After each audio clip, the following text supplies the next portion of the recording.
Hey there guys, how's it going? My name is Sumit Chatterjee from the Flow Zone Academy, and I'm a flow state coach, which means that I help you feel better and perform better.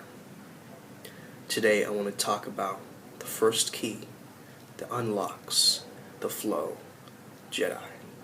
What exactly is the Flow Jedis? Okay, Flow Jedis is a group of people who are extraordinary.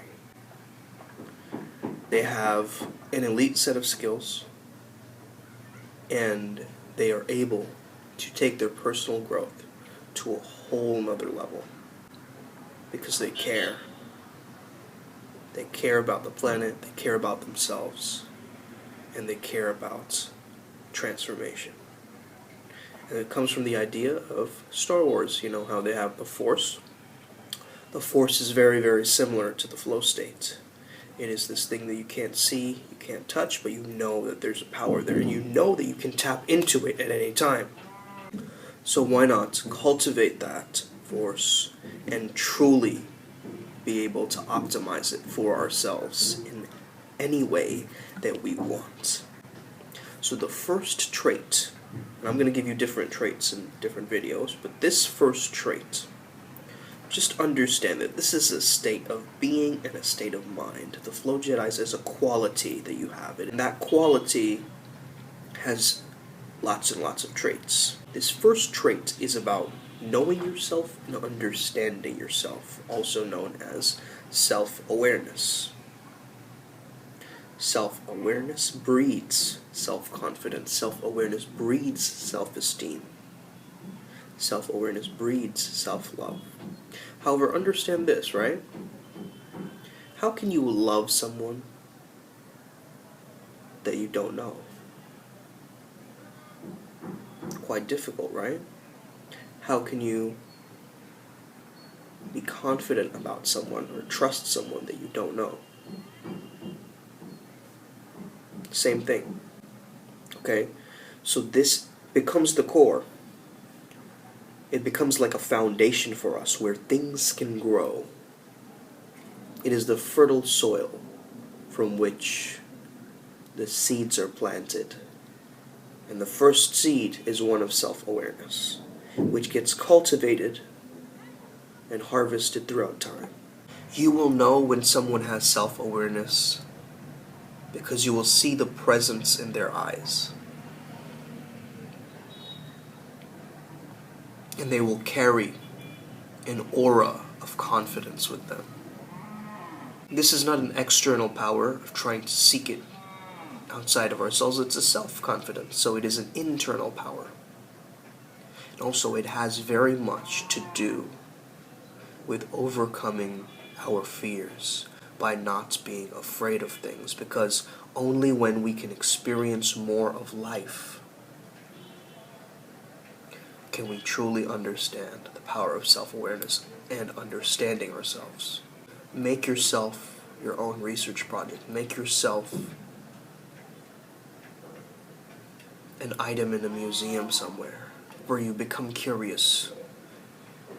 You become the object of your study.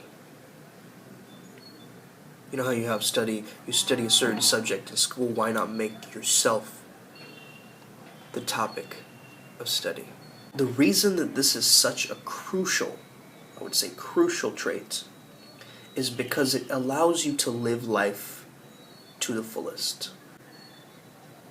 It is an expansive trait, which means the more you know yourself, the more you also know others. There's a quote, I believe, by Tommy Sillett that states that the better you know yourself, the better your relationships with the rest of the world. So you are actually, by working on your self-awareness, creating an aware environment. Okay, so the more that you know yourself, the more that you know your relationships. How does that work? You know the entire world without looking outside your window. Okay, there's a law. As within, so without. The Hermetic principles, you've heard of this law. Okay, so the internal world affects the external world. And it always has and it always will. So when we can control that internal world, the eternal world, in a sense. Eternal sounds very similar to internal. Just notice that. Once we can control that, then we can start to truly shape the environments around us and the circumstances around us. But if we try and change the circumstances and all that kind of stuff, we'll be stuck with the same internal world. We'll move to a new place, we'll get a better job, we'll fly off into Mars somewhere, we'll try and change all of the different things around us, like our friend circles and our social circles, but we'll still be stuck, feeling the same. We want to change the feeling. This is what self-awareness allows, because if you're aware of something, you know that it's there. So it's recognizing your blind spots. It's owning your truth. It's recognizing your flaws and working towards solving them. Kind of like spotlights. You're noticing the triggers and taking the mistakes as lessons, and you're allowing yourself to move. You're just moving, you're moving. But all you're doing is you're getting much more self-aware. And you're getting much more confidence because of that self-awareness. Because if you know the rules to play an instrument, aka your body, how much better can you flow?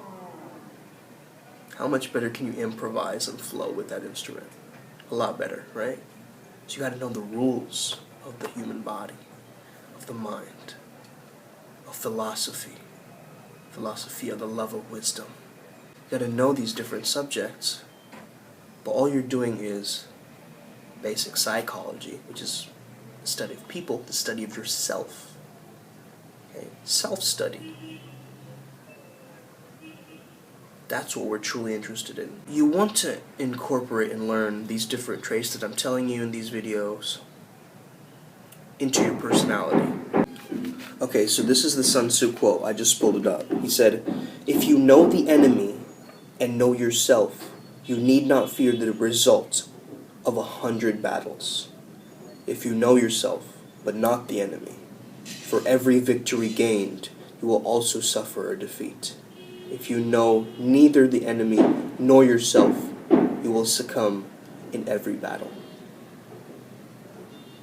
The art of war. Okay? Brilliant. Alright guys, so I've told you a lot in this video. Try to incorporate the different elements of this trait. Think of it almost like you have self-awareness in the middle and all of these different elements, kind of like earth elements or like earth, wind, water, fire, right? What are these elements I told you that strengthen and make self-awareness grow and glow and flow? Alright? So I hope you have an incredible day. May the flow be with you.